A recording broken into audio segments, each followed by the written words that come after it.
गुरुग्राम से सीएम नायब सैनी की मजदूरों को बड़ी सौगात। 34,000 से ज्यादा मजदूरों के खाते में डाले 40 करोड़ रुपए। बोले जल्द शुरू होगा सुरक्षित श्रमिक सिस्टम। पलवल में मासूम शर्मा के साथ नजर आए हरियाणा सरकार में मंत्री गौरव गौतम। बोले मासूम शर्मा का हृदय हुआ परिवर्तित, अब ये खाटू श्याम का हुआ। हरियाणा में HCS की परीक्षा जारी। प्रदेश भर में अलग अलग केंद्रों में हो रही परीक्षा। यमुनानगर में 23 परीक्षा केंद्रों पर परीक्षा दे रहे अभ्यर्थी सीसीटीवी में रखी जा रही है नजर। फरीदाबाद में ममता।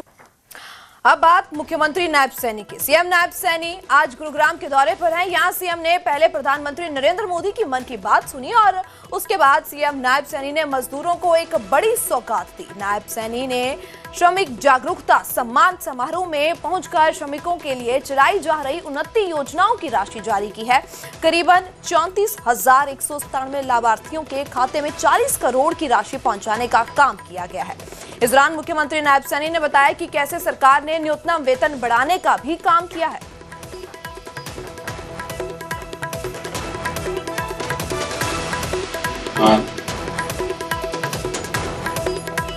अभी भी 40 करोड़ रुपए की राशि ये डीबीटी के माध्यम से साथियों आपके खाते में पहुंचाने का काम किया है।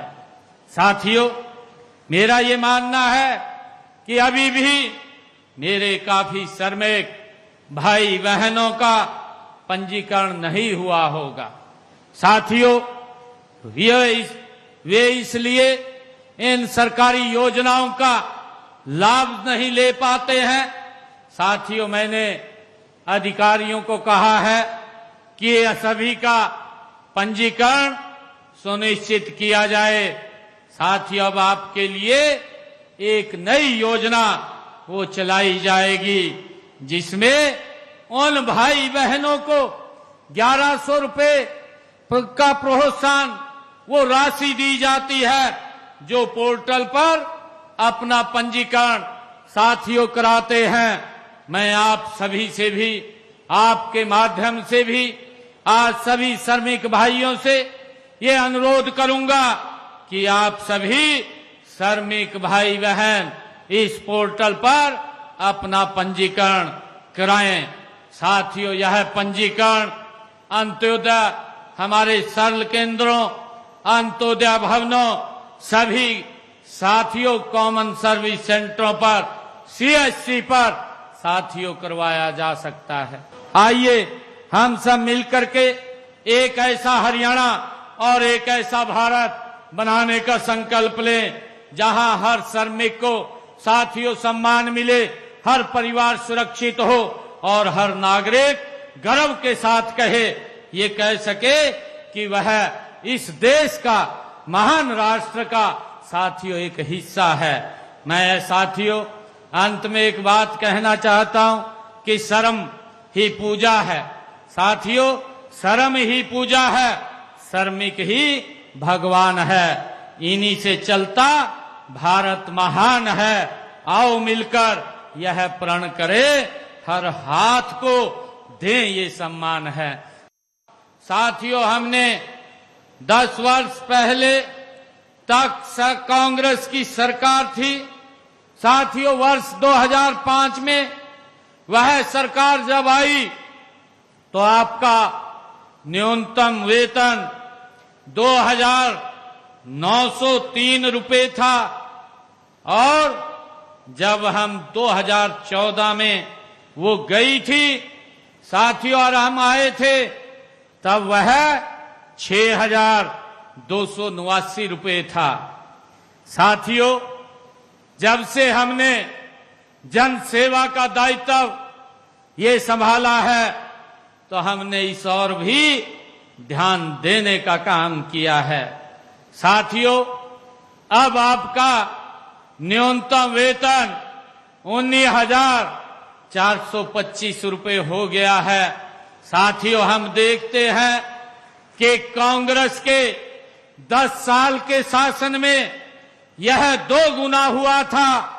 हमारे 11 वर्षों के शासन में यह 3 गुना की बढ़ोतरी ये नरेंद्र मोदी जी के नेतृत्व में साथियों डबल इंजन सरकार ने की है।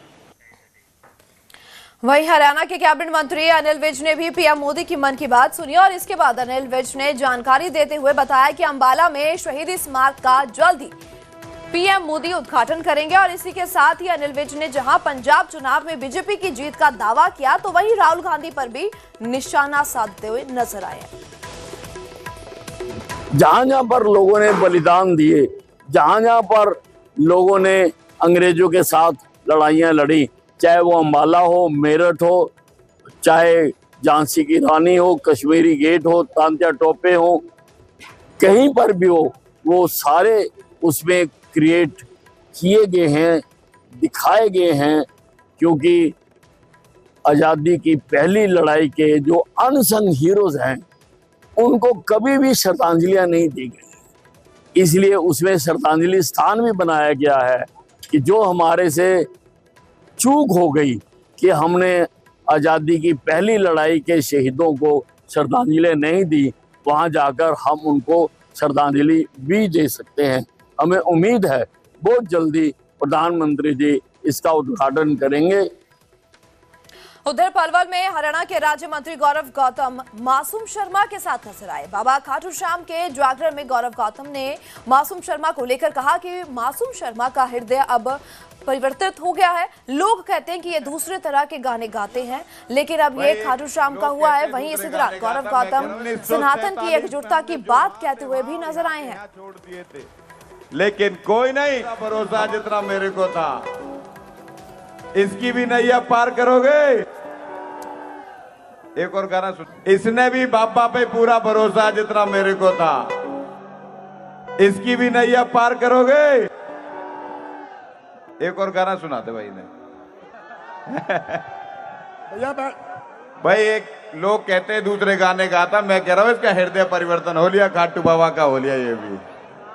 ले भाई मेरा, और मैं बहुत बात नहीं कहूंगा, लेकिन एक बात जरूर कहूंगा कि कोई कितना ही आरोप लगा ले, लेकिन बाबा श्याम के जागरण को रोक नहीं पाएगा।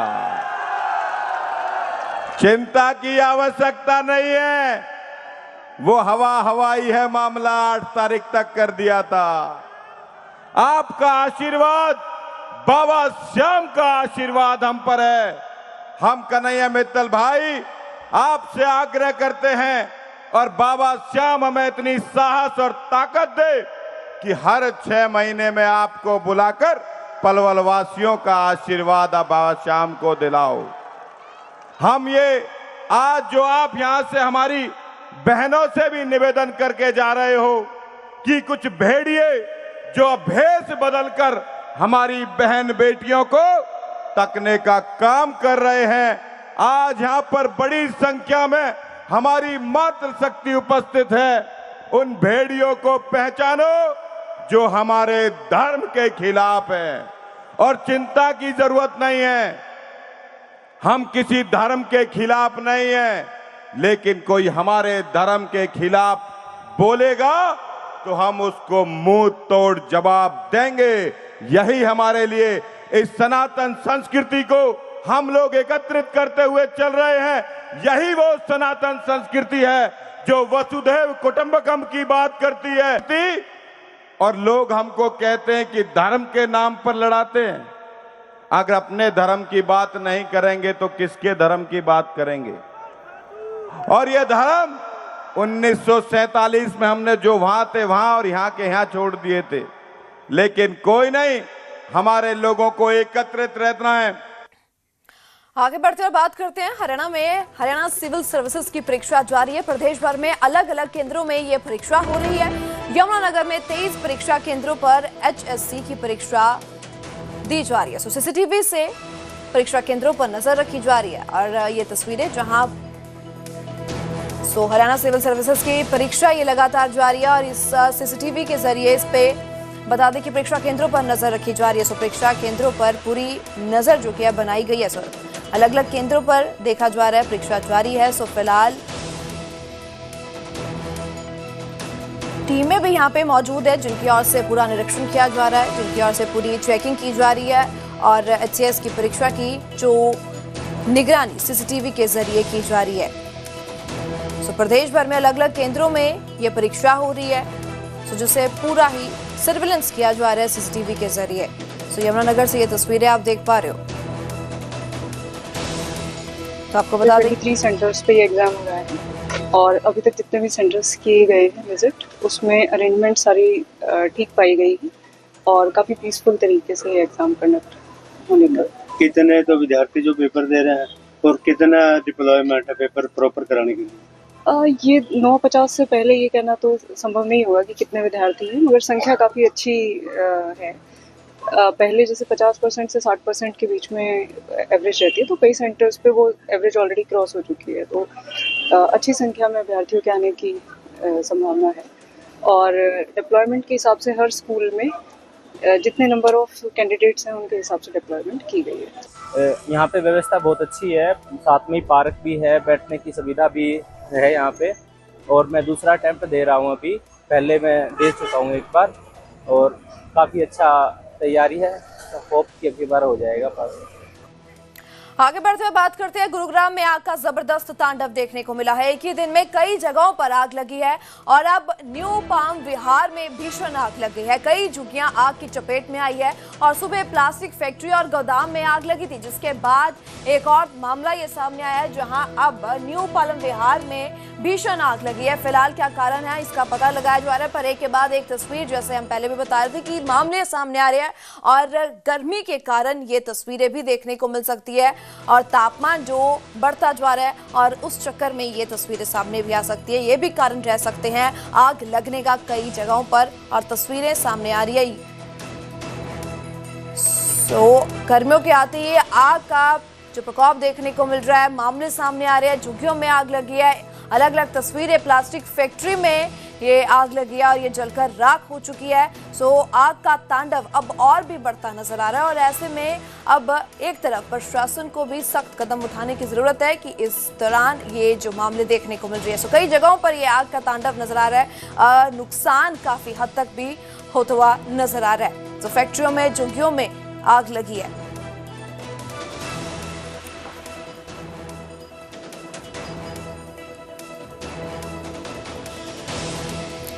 इसी के साथ हरियाणा में भी आग लगने की कई और घटनाएं भी सामने आ चुकी है। यमुनानगर और पानीपत में भी आग का तांडव देखने को मिला है। यमुनानगर से जहां 2 जगहों पर आग लगने की घटनाएं सामने आई, तो वहीं पानीपत में एक मॉल में आग का जबरदस्त तांडव देखने को मिला। मॉल के अंदर अचानक भड़की आग ने देखते ही देखते विकराल रूप धारण कर लिया और जिससे पूरे इलाके में अफरा तफरी का माहौल बन गया। गनीमत रही कि सूचना मिलते ही दमकल विभाग और पुलिस की टीमें मौके पर पहुंचती है। तो ये 3 तस्वीरें आप देख सकते हो कि किस तरह से हरियाणा में जगह जगह आग का जबरदस्त तांडव देखने को मिल रहा है और तस्वीरें हम आपको लगातार दिखा रहे हैं। महज एक तस्वीर नहीं है, अलग अलग तस्वीरें हैं। एक तरफ देखा जा सकता है कि काफी धुएं का गुबार उठता नजर आ रहा है। फैक्ट्रियों में आग लग रही है, झुग्गियों में आग लग रही है, मॉल के अंदर आग लगी है। महज एक चिंगारी के बाद ये पूरी आग पकड़ लेती है और पूरी फैलती हुई नजर आ रही है। अलग अलग तस्वीरें, जिसके बाद दमकल विभाग की टीमें यहां पहुंचती है और पूरी मुशक्कत के बाद, कड़ी मुशक्कत के बाद आग पर काबू भी पाया जा रहा है। पर ऐसे में सवाल सिर्फ यही है कि क्या कारण रहे। हालांकि गर्मी बढ़ती जा रही है, तापमान में काफी जो तेजी देखने को मिल रही है, तो कहीं ना कहीं उसका ये असर भी सामने आ रहा है। तो हरियाणा में ये आग के तांडव की तस्वीरें, गर्मी का कहर, अलग अलग शहरों से तस्वीरें आप देख पा रहे हो। झुग्गियों में आग लगी है, मॉल में आग लगी है, फैक्ट्रियों में आग लगती नजर आ रही है। पानीपत यमुनानगर की ये तस्वीरें जहां अलग अलग जगहों पर आग लगी है।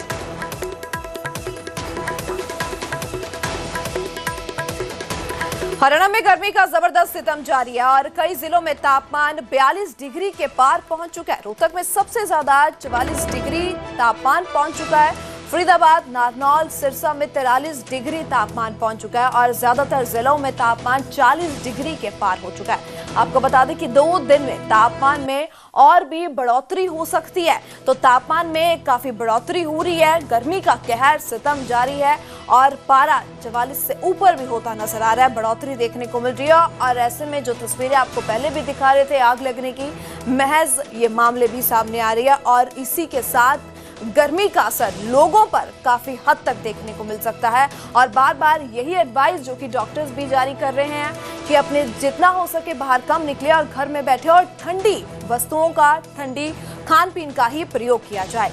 तो अब की बार गर्मी का रिकॉर्ड पार होने वाला है, जिस कदर अभी से तापमान में बढ़ोतरी होती हुई नजर आ रही है। सो पारा 44 डिग्री के पार हो चुका है। टॉर्चर जो अभी से देखने को मिल रहा है, कई जिलों में तापमान 42 डिग्री के पार है। सो 2 दिन में तापमान में और भी बढ़ोतरी हो सकती है और लगातार यही एडवाइस की जा रही है कि जितना कम हो सके उतना ही बाहर निकला जाए, अपने प्रिकॉशंस, सेफ्टी प्रिकॉशंस के साथ ही बाहर जाया जाए।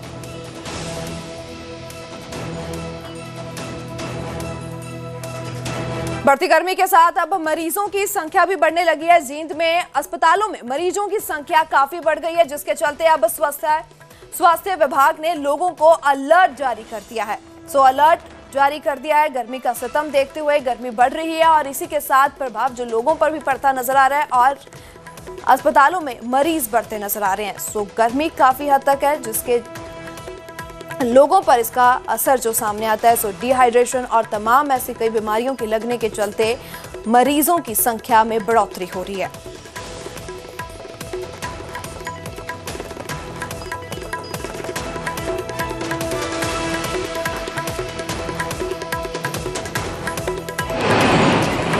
तो ये हिदायत देना चाहता हूँ कि जैसे जैसे गर्मी बढ़ रही है, टेम्परेचर 40 से ऊपर जा रहा है, तो सभी लोग गर्मी से बचाव के लिए और लू से बचने के लिए जो तरीके हैं आमतौर पर जो घरों में अपनाए जाते हैं वो करें। घर में ठंडे कमरे में जो भी ठंडा है, पंखा, कूलर या एसी का इस्तेमाल कर सकते हैं। इसके अलावा पूरी बाजू के कपड़े डालें ताकि जो गर्मी के साथ मच्छर या और इंसेक्ट्स का प्रकोप भी बढ़ जाता है, उनसे बचा जा सके। इसके अलावा ज़्यादा से ज़्यादा तरल पदार्थों का सेवन करें। खाने पीने का स्पेशली ध्यान रखें। खाने में कभी कोई बासी खाना या पुराना खाना, स्पेशली बाहर का बना हुआ, वो न कंज्यूम करें।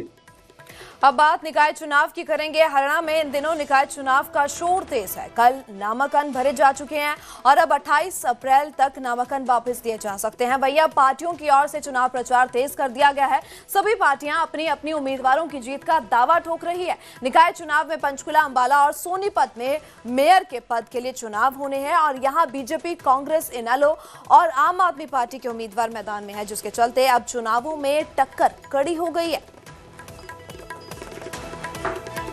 जो कि अपने प्रत्याशी उतारे हैं मेयर के, और आज के जो हालात हैं, जिस तरह से कांग्रेस में आपसी फूट है, राज्यसभा के चुनाव में कांग्रेस ने किस तरह से भाजपा की मदद करी और भारतीय जनता पार्टी के जो पिछले दिनों के फैसले हैं उससे लोग परेशान हैं। आज हर वर्ग के लोग दुखी है।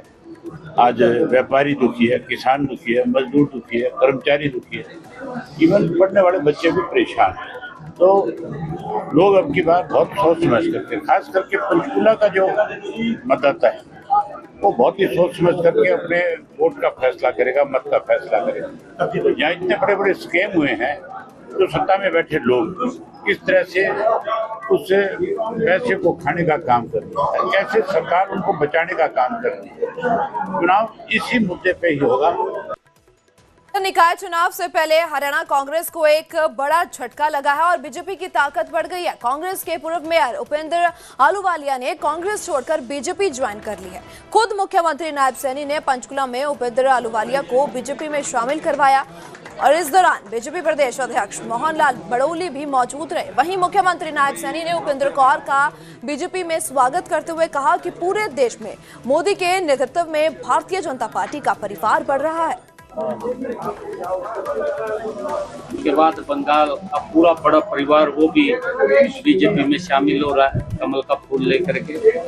लगातार देश के अंदर मोदी जी के नेतृत्व में भारतीय जनता पार्टी परिवार बढ़ रहा है और मुझे खुशी है कि जब ये चुनाव, महत्वपूर्ण चुनाव, ये तीसरी सरकार के चुनाव चल रहे हैं और उस समय में उपेंद्र वालिया जी ने और उनके पूरे साथियों ने आज भारतीय जनता पार्टी को ज्वाइन किया है। मैं इनका स्वागत भी करता हूं इनका अभिनंदन भी करता हूं और बधाई भी देता हूं कि एक ऐसे विचार, ऐसे परिवार के साथ ये जुड़े हैं जो विकसित भारत का सपना लिए हुए आगे बढ़ रहा है। अब बात करते हैं कांग्रेस विधायक कुलदीप वत्स का। कुलदीप बिश्नोई पर निशाना साधा गया है। रेखा शर्मा के बयान पर कुलदीप बिश्नोई को घेरा गया और कहा कि बीजेपी सांसद रेखा शर्मा का भजनलाल पर बयान दुर्भाग्यपूर्ण है। कुलदीप बिश्नोई का इस पर चुप रहना कौन सी राजनीति है, ये सवाल खड़े किए गए हैं। तो कांग्रेस विधायक कुलदीप वत्स का कुलदीप बिश्नोई पर निशाना साधा गया और कहा गया है कि बीजेपी सांसद रेखा शर्मा का भजनलाल पर बयान जो दिया गया वह दुर्भाग्यपूर्ण है।